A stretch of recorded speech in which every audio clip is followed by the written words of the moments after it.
आला हजरत फाजले बरेलवी का डंका सारी दुनिया में क्यों बज रहा है? उन्होंने अपने बाप की शान में कोई किताब नहीं लिखी, उन्होंने अपने दादा रजा अली खां की शान में कोई किताब नहीं लिखी, जबकि उनका दादा बाकरामत वली थे। उनके वालिद मुफ्ती नकी अली खां हिंदुस्तान के 10 टॉप मुफ्तियों में एक शुमार उनका होता था।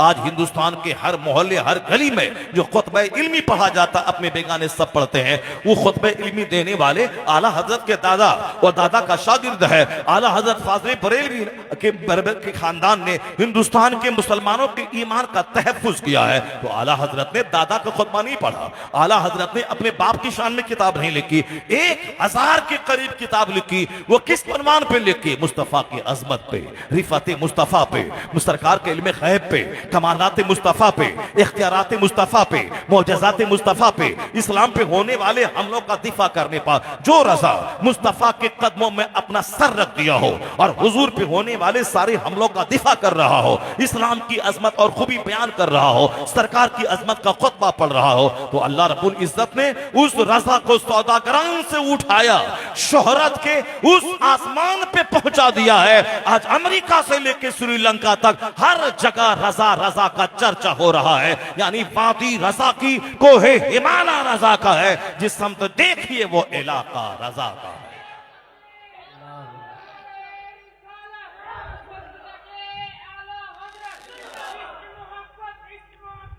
मसलके आला हजरत में मोहब्बत रसूल का पैगाम दिया गया है, मसलके आला हजरत में इश्क रसूल का पैगाम दिया गया है, मसलके आला हजरत में नमाज रोजे हज व ज़कात यानी शरीयत की पैरवी करने का पैगाम दिया गया है। नफ्स की पैरवी नहीं। वो तो बंबई का कोई दादा होगा, बंबई का कोई बाबा होगा जो साहब कपड़े में पाखाना करके रास्ते के किनारे सोया रहे, लोग कहते हैं कि अपने जमाने का मजलूब है, ये अपने जमाने का अब्दाल है। इस्लाम इस तरह के अंधकार का आदेश नहीं देता है कि साहब किसी को भी मान ले, नहीं, इस्लाम एक कसौटी देता है। जो मुस्तफा के लाए हुए तरीके पर अमल कर रहा हो वही हमारा है, और जो उस तरीके से हटकर कोई नया तरीका दुनिया वालों को दे रहा हो उसके वह बेसलेस है, वह अर्थहीन है, वह बेमाना है, वह मीनिंगलेस है, उसको नहीं माना जाएगा। ए मेरी कौम, सरकार दो जहां की सीरत, सरकार की आमद पे खुशियां, अपने घरों में झंडी लगाना, अपने घरों को लाइटिंग देना, गलियों को सजाना, यह सारा पैगाम आला हजरत फाजले बरेलवी ने इस सदी में दिया है। चूंकि 100 साल पहले लोग 12 वफात कहते थे, लेकिन आज ईद मिलादुन नबी का चर्चा हर जबान पे जारी है। क्यों? आला हजरत ने 100 साल पहले कहा था, अर्श पे ताजा छेड़छाड़, फर्श पे तुरफा धूमधाम, कान जिधर लगाइए तेरी ही दास्तान है। रजा ने कहा था, खाक हो जाए अदू जलकर मगर हम तो रजा, दम में जब तक दम है जिक्र उनका सुनाते जाएंगे। रजा ने कहा था, फर्श वाले तेरी शौकत का उन्हों क्या जाने, खुसरवा अर्श पे उड़ता है फरेरा तेरा। रजा ने कहा था, जिक्र आयाते विलादत कीजिए, दुश्मने अहमद पे शिद्दत कीजिए, मुल्हिदों की क्या मुनाफत कीजिए। कहा था कि आयाते विलादत की तिलावत कीजिए, मुस्तफा की आमद का चर्चा कीजिए।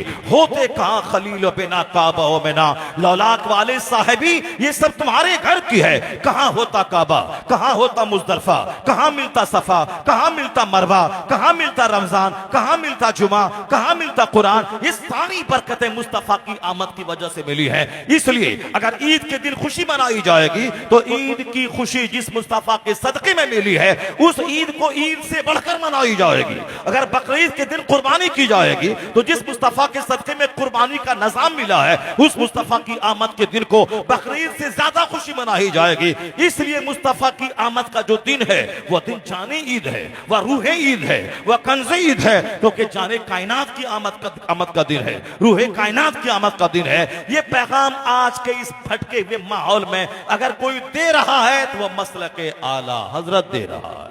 ये पैगाम कोई दे रहा है तो आला हजरत का खानदान दे रहा है। आला हजरत के बेटे मुफ्ती आजम हिंद दे रहे हैं, आला हजरत के बेटे हुज्जतुल इस्लाम दे रहे हैं, आला हजरत के पोते मुफस्सिर आजमी हिंद दे रहे हैं, आला हजरत के भाई हजरत हसन रजा खां के बेटे दे रहे हैं, हसनैन रजा दे रहे हैं, सिबतैन रजा दे रहे हैं, हबीब रजा दे रहे हैं, उनके भाई दे रहे हैं। आज की तारीख में सरकार ताजुश शरिया उसी मिशन को लेके आगे बढ़े और फिर दुनिया के 10 करोड़ लोगों के दिलों को रोशन किया। कमोबेश 10 करोड़ लोग उनसे वाबस्ता हुए, उनको रोशनी दी और आज वह पर्दा फरमा गए। तो आज वही मिशन को लेके कायदे अहले सुन्नत ताजुल शरिया का सच्चा जानशी अल्लामा असद रजा खां आगे बढ़ रहे हैं, पूरी दुनिया में फैल रहे हैं, हिंदुस्तान की हर गली जा रहे हैं, हर शहर जा रहे हैं, हर जगह जा रहे हैं। वो अपना पैगाम नहीं, मसलक आला हजरत को आम करने जा रहे हैं, पैगाम इश्क आम कर रहे हैं, मोहब्बत रसूल आम कर रहे हैं,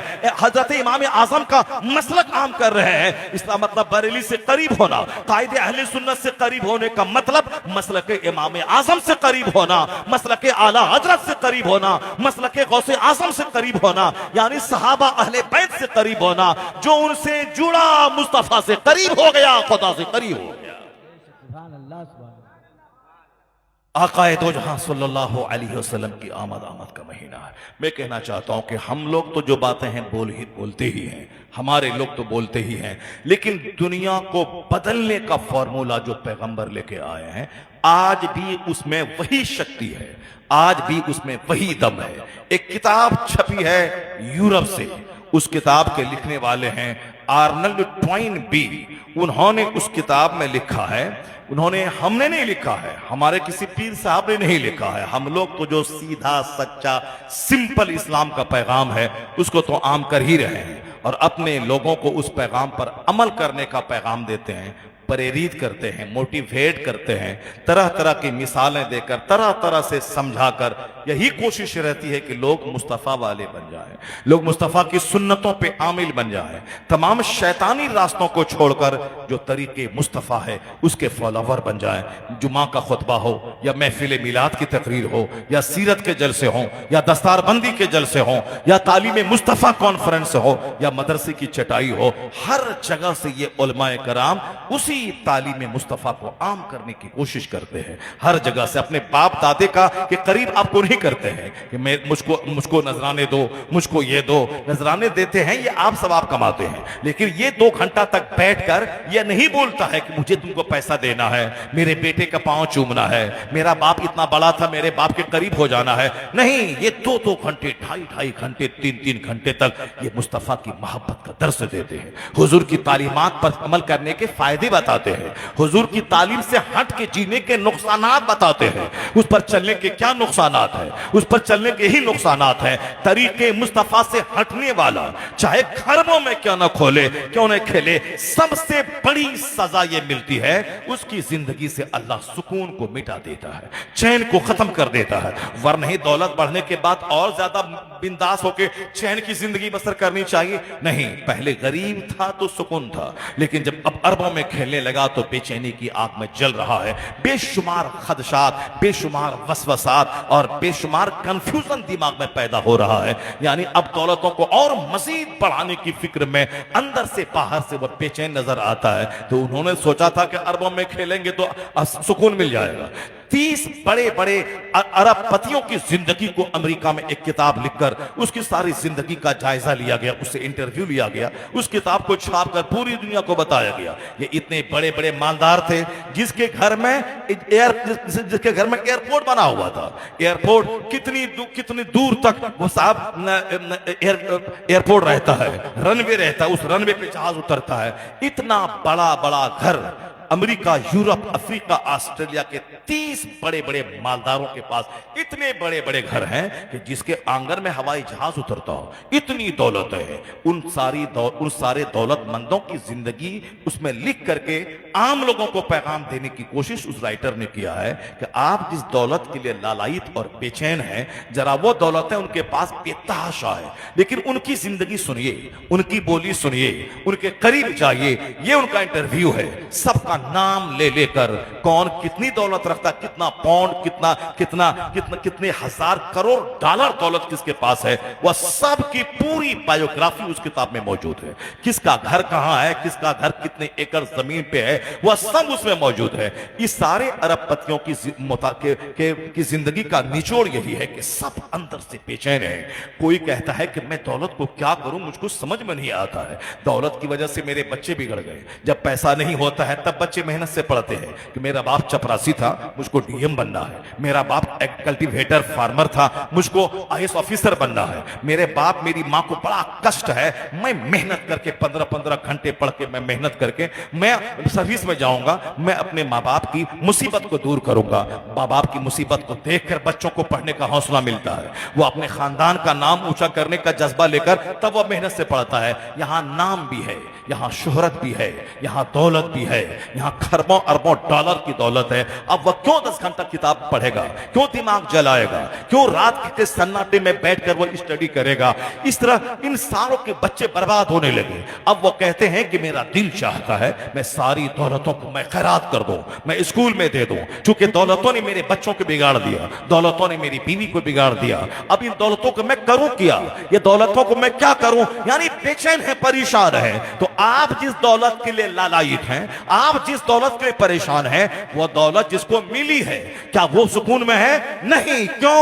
ये जमीन खुदा की है, आसमान खुदा का है, कानून खुदा का है। तो खुदा का कानून यही है, महलों में सुकून नहीं है, जमीन की खरीदारी में सुकून नहीं है, आईएएस ऑफिसर बनने में सुकून नहीं है। तो सुकून है कहां? खुदा का कानून, अला बिज़िक्रिल्लाहि तत्मइन्नुल कुलूब। जान ले कि दिलों को आराम तो तिलावत में मिलता है, दिलों को आराम तो जिक्र में मिलता है, दिलों को आराम तो सुकून तो जिक्र इलाही में मिलता है। जब जबान पे अल्लाह का जिक्र होता है तब दिल को अल्लाह करार की नेमत अता फरमाता है।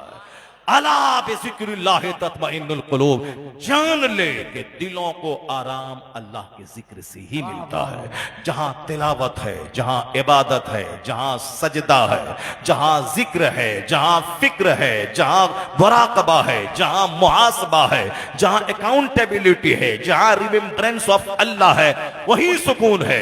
झोपड़ी में रहने वाला बादशाहों से ज्यादा मस्त जिंदगी गुजारता है, और सिंहासन पर बैठने वाला अंदर से लेके बाहर तक हर वक्त खतरे में जीता है। कब मेरी सल्तनत को खतरा ना पहुंच जाए, कब कोई दुश्मन मेरी सल्तनत को खतरे में न डाल दे। आज के जमाने में नहीं, 1500-1000 साल पहले भी जो खतरा हुकूमत को लगा रहता था कि दूसरी ताकत आके हुकूमत को छीन ले और मेरे बाल बच्चे मजदूरी करने लगे, वो खतरा आज भी लगा है। आपने देखा होगा कि कर्नल कसाफी जैसा आदमी, उसका हश्र लोगों ने क्या किया। सद्दाम हुसैन जैसा बाताद बादशाह साल हा साल तक इराक पे सल्तनत करने वाला, किस तरह बाहरी ताकत ने उसको किस कदर जिल्लत के घाट उतारा। अभी हमारा पड़ोस में बांग्लादेश है जो ठाट बाट से रहती थी, जो पूरे बांग्लादेश को अमेरिका और यूरोप के जैसी बड़ी बड़ी इमारतें दे रही थी, स्कूल कॉलेज और हाई टेक्नोलॉजी अपने मुल्क में ला रही थी। वो जिस घर में रहती थी उस घर की तस्वीरों को देखने के बाद पता चलता है किस कदर शानदार वेल फर्निश्ड महल उसके पास था। कोई समझ नहीं सकता था कि जिसके पास आर्मी है, जिसके पास फौज है, जिसके पास सारे स्टेट्स के मिनिस्टर है, जिसके पास सारे डिस्ट्रिक्ट के डिस्ट्रिक्ट मजिस्ट्रेट जिसके पास मौजूद है, इस कदर आसानी के साथ पब्लिक आंदोलन के सामने उसको घर से बेघर कर दिया जाएगा। वो अपना मुल्क छोड़कर वह दूसरे के मुल्क में पनाह लेंगी। कोई नहीं सोचा था, मगर हो गया। इस जमाने में हो गया। वह मिट्टी के जमाने में नहीं, 500 साल पहले नहीं, 1000 साल पहले नहीं, उस जमाने में जबकि गन और पिस्तौल और साथ F-16 का जमाना नहीं था। इस जमाने में, गन के जमाने में, F-16 के जमाने में, बम के जमाने में, साथ इस जमाने में जो आधुनिक हथियार के जमाने में, कई लाख फोर्सेस की मौजूदगी में जब पब्लिक आंदोलन, अवामी तहरीक जब उठती है तो बादशाहत खतरे में रहती है। यही डर हमेशा बादशाहत की कुर्सी पे बैठने वाले को हमेशा रहता है।